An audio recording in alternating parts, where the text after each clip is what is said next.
Hello guys, collective reading tayo ngayon. Tingnan natin kung anong energy ang lalabas dito, no? Kung energy mo ba to or yung energy ng person mo, okay? Be open-minded, hindi halos lahat makaka-resonate. Ang piliin nyo na lamang. And thank you nga po pala sa mga nag-subscribe, sa mga bumabalik. Welcome po tayo. Start na tayo kung ano yung mensahe for collective.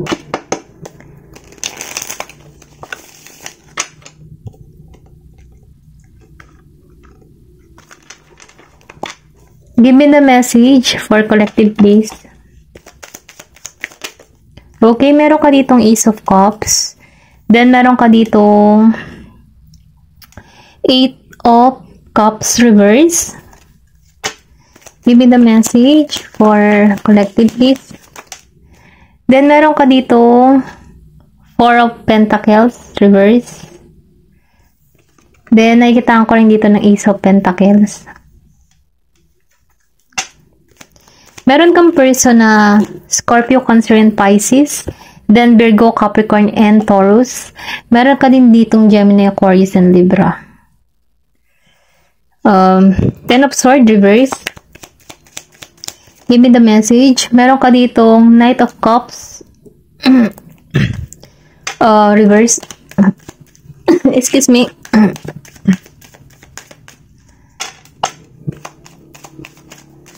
Give me the message. Meron ka ditong the moon. Give me the message.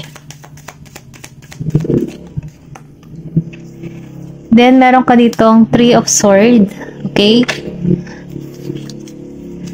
Nakikita ko dito, no, na meron ditong tao, or sabihin natin na meron dito dalawa parating sa'yo, okay?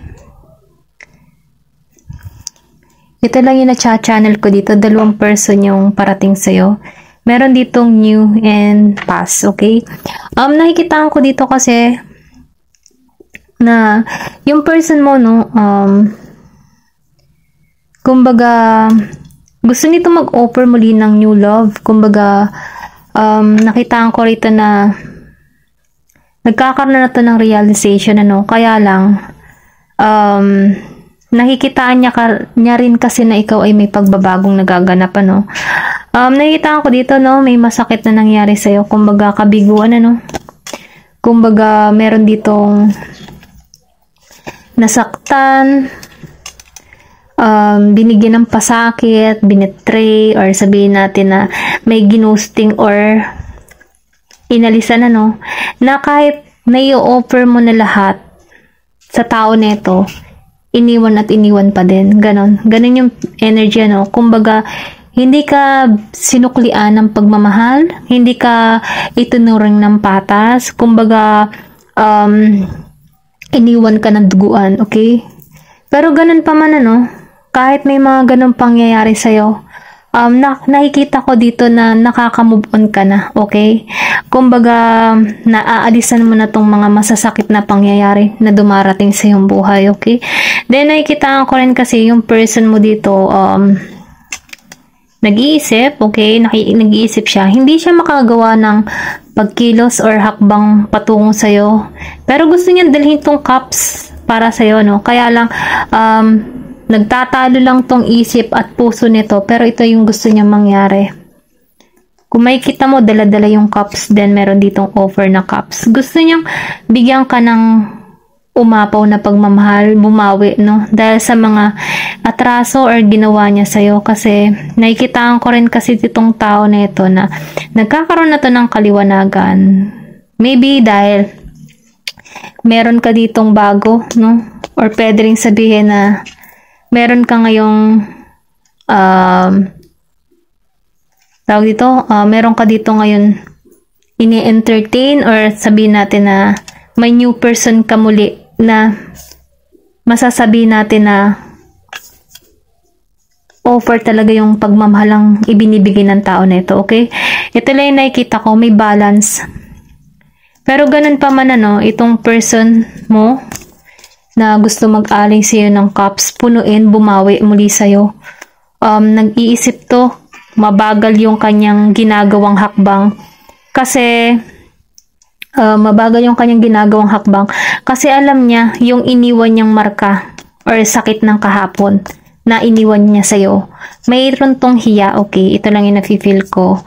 Kasi nakikitaan ko rin dito kasi na nakaka-move on ka na sa sitwasyon, kung ano man yung mga naranasan mo, nakatungo ka ngayon sa bagong sa bagong path or sa bagong direction na magbibigay sa'yo ng patas na pagmamahal, bagong damdamin, bagong emosyon, kasi meron ditong the moon.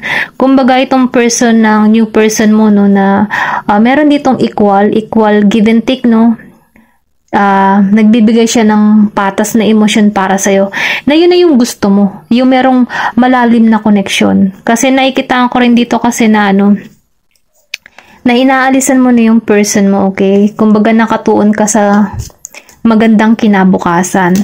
Then, ngayon, itong tao mo, nag-iisip to, kumbaga marami siyang pinalampas na pagkakataon or sinayang niya ikaw, okay? Kasi kung makikita mo dito, na sa Eight of Cups, inalisan kaya lang, kumbaga inalisan ka na nasa iyo naman, wala namang katapon-tapon sa pag-uugali mo, walang katapon-tapon sa ginagawa mo, kumbaga kumbaga okay ka, walang problema sa iyo, pero inalisan ka nang walang kadahilanan. Maybe meron tong hinahanap pa, or sabihin natin na merong involved na babae, kaya inalisan ka. Pero ganun, lumabas na naka-reverse. Dito niya nare-realize, okay? Dito niya napagtatanto na mali yung kanyang ginagawa. Kumbaga, dito niya naisip, na hindi kanya tinreasure, hindi kanya pinahalagahan kasi lumabas siya na naka-reverse. Kumbaga, nangyari dito na pinalampas, sinayang, okay? Sinayang niya yung pagkakataon sa inyo. Kaya itong taong ito, siya mabagal yung pagkilos kasi dito niya nararamdaman yung na pagsisisi, Ito lang yung nafe-feel ko kasi wala siyang may offer para sa iyo, kasi alam niya yung ginawa niya sa iyo na masakit. Ito yung iniwan niya sa iyo, yung hapde ng kahapon. Pero ito lang yung gusto niya mangyari ngayon, kaya lang ito yung gusto niya mangyari, pero hindi niya kayang maibigay sa iyo, okay? Dahil nakikita ko rin dito na meron kang new, bagong parating, bagong magmamahal na magbibigay sa iyo ng sapat na emosyon, sapat na pagmamahal, kumbaga may equal give and take, na hindi ka makakaranas ng ganitong pakaramdam na tinride or sinaksak patalikod, okay? Ganun pa man, tingnan pa natin kung ano pa yung mensahe, kung ano pa yung parating or something na may papayo pa. Give me more information. Ayan. Meron ditong the Devil reverse. Then, Ten of Cups. Ito siya ngayon kumbaga, ngayon niya nare-realize kasi lumabas si the Devil reverse. Ngayon siya nagkakaroon na ng maturity, kumbaga yung masamang habit niya na ginagawa, doon niya nare-realize na mali. Kasi hindi niya to naibigay hindi siya success sa family para sa inyong dalawa kasi naka-reverse siya, kumbaga hindi naging matagumpay yung family na meron kayo. Kumbaga ang dami niyang pinakawalan, ang dami niyang sinayang, ito lang yung nakikita ko kasi hindi ka naman toxic na tao, kaya lang siya dito yung toxic, kaya lang lumabas siya ng reverse. Dito siya nagkakaroon na ng pangunawa, dito na siya nakakaliwanagan, maybe may edad na, kaya nagkakaroon na siya ng pangunawa, kumbaga marami siyang sinayang na panahon na alam niya na mali siya. Ngayon niya nare-realize kasi meron ka ditong new person, okay? Kaya dito pumapasok yung pagsisisi niya. Maybe nakikita ka nito sa social media. Ayan, nautal na. Maybe nakikita ka nito sa social media na masaya. So ngayon itong tao nito, dito niya nare-realize na mali pala yung ginawa. May inggit, selos, okay? Nakakaramdam siya ng ganun, inggit, selos. Kasi, maybe yung person mo successful man, successful woman, then siya ngayon, down, okay? Down, walang may offer, kumbaga, kulang, wala pang savings, kumbaga, wala, okay? Then, nasasaktan. Kumbaga, mali siya ng choice na ginawa, mali siya ng pinili. Ikaw, dahil sa mga masakit na iniwan niya sa'yo, dito ka nagkaroon ng maraming blessing, biyaya, maraming oportunidad na dumarating sa'yo kasi malaya ka eh. Kumbaga walang kumokontrol sa yung sitwasyon, pinalalaya mo na yung sarili mo sa yung mga nararamdaman, kumbaga naalisan mo na siya. Kaya ngayon, nagkakaroon ka dito ng balance emotion dito sa parating sa'yo, or pwede rin sabihin na narito ka na sa sitwasyon na masaya ka sa new person mo, okay? Itong tao mo, nagsiselos, naiinggit sa sitwasyon mo, hindi siya masaya sa family na meron siya, okay? Kasi naka-reverse siya eh. Then, kumbaga, dito niya nare-realize, hindi siya masaya, dito niya nare-realize, then ito yung nagpapasakit sa kanya kasi mali yung pinili niya. Kumbaga, ang dami niyang pinalampas na pagkakataon sa'yo, okay? Ngayon, wala siyang ipon, or sabihin natin wala siyang magandang nangyayari, maybe nakarma na rin tong tao na to, Ito lang yung nakikita ko. Gusto kanyang i-offera ng panibago, gusto kanyang busugin, gusto niyang bumawi, pero hindi niya alam kung paano. Hindi niya maalisan yung sitwasyon niya. Ganon. Ito lang yung nafe-feel ko dito, Tingnan pa natin kung ano yung mensahe para sa'yo. Meron ka ditong person, na Scorpio, Cancer, Pisces. Then, meron ka din dito na Pentacles, Virgo, Capricorn, and Taurus. Then, meron ka ditong Capricorn. Okay. Ito lang yung nakikita ko. Then, Gemini, Aquarius, Libra. Okay. Ito lang yung nakikita ko. Then, tingnan pa natin kung ano yung karagdagang payo para sa'yo. Kumbaga, meron kang person na pumuno ng pagmamahal sa'yo. Kumbaga, tinumbasan ng tao mo o yung bago mo ngayon, yung past mo, tinumbasan, kumbaga, pinuno ka ng pagmamahal ng new person mo. Kumbaga, dito ka nagiging masaya. Meron kang Libra, know you are loved. Kasi, nalaman mo dito na na mahalaga ka. Nalaman mo dito yung worth mo. Dahil sa napapahalagahan mo, minamahal mo yung sarili mo, na-attract mo yung tamang person para sa'yo. Kung hindi mo pa ito nararanasan, ito yung dito ka papunta, merong bagong love, bagong oportunidad na parating sa'yo. Then, meron ditong forgive. Lumabas yung forgive, meron ditong gustong humingi ng tawad, okay?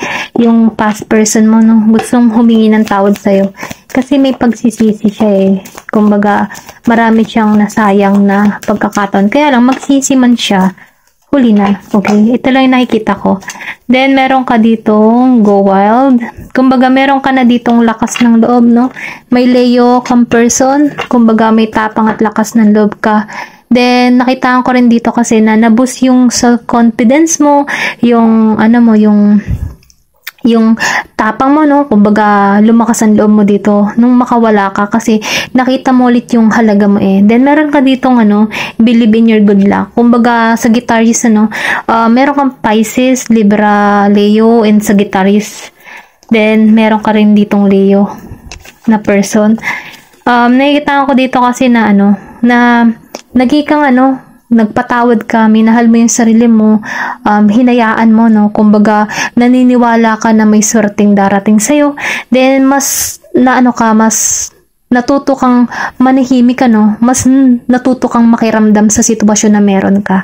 Ayun. Then, naging ka pa rin humble kahit sa mga masasakit na nangyari sa'yo, or pwede rin sabihin na inakusahan ka, or sabihin natin na meron mga masasakit na sinabi sa'yo yung family ng person mo, or pwede rin sabihin na sa paligid mo, kumbaga inintriga ka, Pero kahit ganun pa man, pinanatili mo yung pagiging humble mo, okay? Kasi naniniwala ka na may swerteng parating sa'yo, okay?